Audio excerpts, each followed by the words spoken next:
Good morning, gentlemen. Wonderful weather. I'm going to talk to you on something very important, that is Ukraine.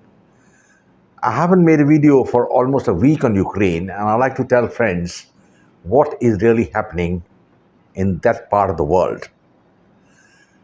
Now, the question which I'm going to answer is, the first question is whether the Russians are going to win or no. Now, that is a very important point.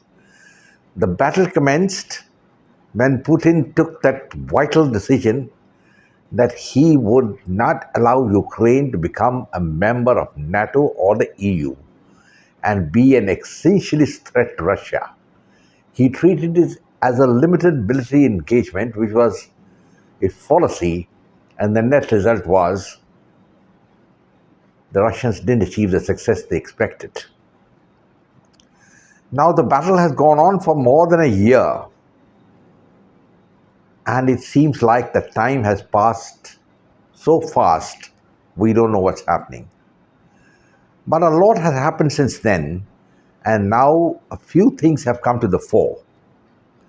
The first is there is an active involvement of NATO in Ukraine. And now we have the latest American drones, which they had used even to kill the Al Qaeda leader in Afghanistan, have been brought into use. And they are using them against the Russians.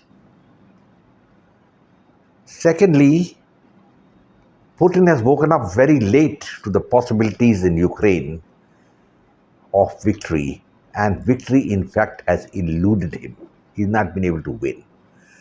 Just you can imagine that in the battle in Bakhmut, I think almost 2 months have elapsed and the Russians have been unable to capture that city. We hear news they have captured this block, they captured the center of the city, but the city remains a hotbed, a contest between the Ukrainian army and the Russians have not been able to capture it. Now let's examine the war, how it has gone. Putin thought it would be a limited military engagement. He would just walk into the drawing room and he massed Russian tanks, columns, and they entered Ukraine, and they reached up to Kiev. That's a fact. There was fighting around Kiev. And then the Russians began to suffer casualties. I think 4 to 5 of their generals were killed. And it was a faulty planning because there's no air bombardment. Now that's a crucial point. The Russians did not use their air power, and they negated the cardinal principle of General Julio Duhut, that air power is the decisive component in battle. They didn't use it. And the net result was NATO finally woke up. Initially, I do recollect that the American embassy and all the other countries had moved their embassies out of Ukraine, out of Kiev. They were pretty sure that Kiev was going to fall, and so was Kharkiv. But when the weeks elapsed and the Russians made no headway, they came back. And now Putin was at his wit's end what to do. He withdrew. A tactical withdrawal, regrouped and came back in the Donbass region, where there was plenty of support for Russia because a lot of pro-Russians stay there. But there also he has moved to a degree, and that's about all. They had to capture Kherson and they suffered heavy casualties. And though they have been bombing Odisha and the latest battle which is going on in Bakhmut, victory has not come the Russian way. That means the war is continuing, and it's more like a stalemate now. So one side has to crack. Now the Americans, they are the ones who are instigating this entire conflict. I've already discussed videos, my old videos. You can see how Bill Clinton onwards, the Americans had decided to make Russia the enemy, and they did it. And then they wanted to link Russia and even break it into 2 or 3 states, and so this war was inevitable. The Soviet Union broke up in 92, if I remember correctly, into 18 countries, 18 different countries. And the Russian-American plan was to break the remnant of the Soviet state, Russia, into another two or three countries. And they would have succeeded if there had not been one man standing there in between them, and that was Vladimir Putin. I will say he's not in the class of Joseph Stalin, but he's better than most of the people who were before him, like Yeltsin, Gorbachev, who sold Russia down the drain. Now, gentlemen, what is going to happen next? Now, the involvement of NATO has been proved. There's no doubt about it. NATO is in Ukraine. American special forces are fighting in Ukraine. And a few have been killed. But there is no victory for the Americans, and there's no victory for the Russians. The American aided forces that the Ukrainians haven't been able to take any territory from the Russians, whichever they have occupied, and they have occupied about 28% of Ukrainian territory. That's a lot of territory to take. But that's about all. They haven't moved forward. By now, in a year, if the Russians had been really lethal, aggressive, they would have overrun the entire Ukraine. You must remember that a country of 70 million people in 1971, Bangladesh was overrun by the Indians inside 13 days, by the Indian army in 13 days, because General Jagjit Singh Arora had burned the midnight oil with General Jacob and planned the invasion village by village of Bangladesh. That is the erstwhile East Pakistan. I don't think Putin did anything like that. And some of the Russian generals deserve to be court-martialed. I think they took the battle so lightly. And the fact remains that the Russian army, before fighting in Ukraine, had not fought a war for 75 years. They had been fighting some battles in Chechnya and other places, but that was small fish, morsels. And it was not the full-scale war. And even now, they had no experience of a full-scale war, because if they had followed the way the Americans had bombed Iraq and Saddam Hussein into submission, they would realize that the Americans had bombed Iraq for 17 days before they began the invasion of the country. Russia didn't do anything like that. That is very, very sad. That is very sad. There was no aerial bombardment. The army was just moving in, and the tanks were then being hit. The Americans had given the anti-tank weapons to the Ukrainians, and Ukraine was able to fight back. Ukraine would have surrendered a long time back if NATO had not come on the side of Ukraine. And that is the crucial point. NATO is now fighting on the side of Ukraine, and the Russians are being aided by very few countries, basically Iran and North Korea. These are the only two countries who are aiding them. China, yes, to a degree, but China is not actively militarily involved because it doesn't want to get antagonized far away Eastern Europe. At the same time, the Chinese are facing a threat from the American 7th Fleet, Japan, and Taiwan. And then they got India to counter, which is a self-inflicted injury of the Chinese. The Indians wanted peace with China, but China didn't want peace. I mean, that's another side of the story. As far as this war is concerned, it's becoming a stalemate, and it is going to be eyeball to eyeball, and it depends who is going to blink. Would the Americans or the Russians? That's a very difficult question to answer. But all I can say at the moment is that the involvement of NATO is confirmed. That means there is escalation. And escalation means more danger. I am very clear in my mind with my military knowledge that the Russians are not going to give up. There's a lot of talk going on. Russians want peace, Russians are unhappy, Russian general army morale is low. But there is a patriotic fervor in Russia, and they know that today, if Ukraine wins and they lose, Russia would be finished as a world power forever.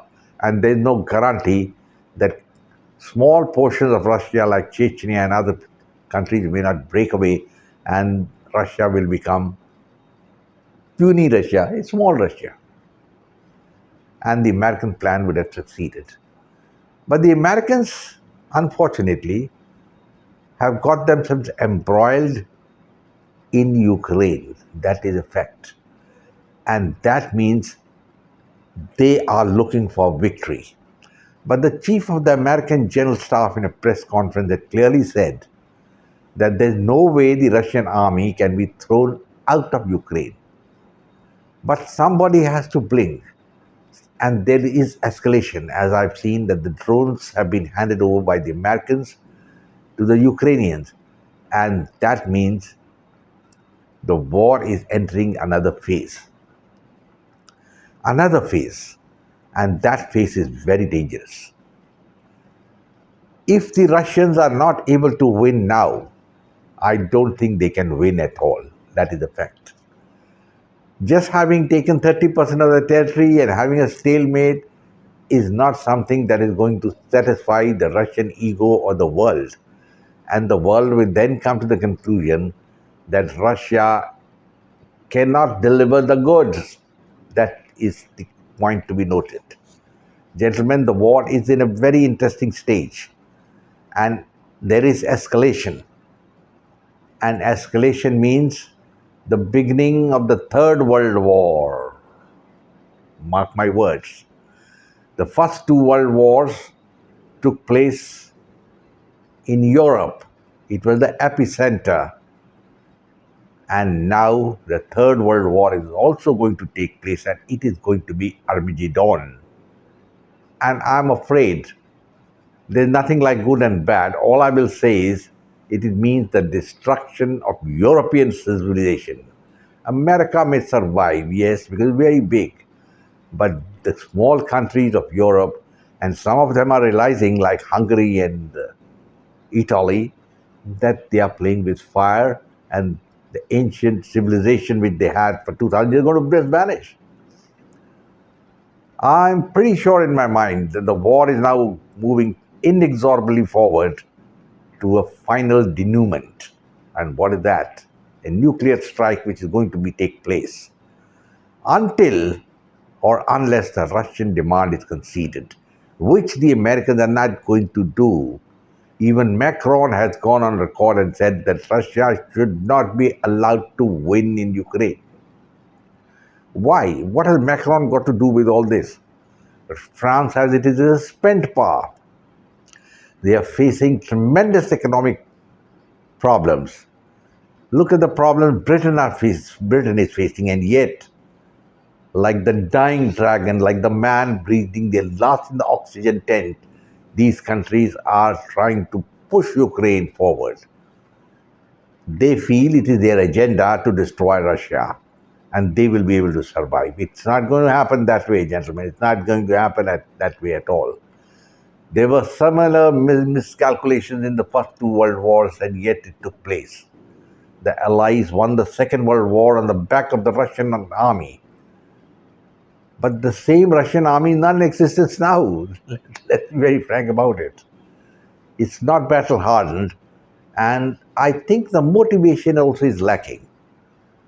So the only choice to force a decision in Ukraine is by its engineered nuclear explosion. Maybe 2 months, 3 months, now it's going to take place. And mark my words, that will be the beginning of the last war for the Europeans.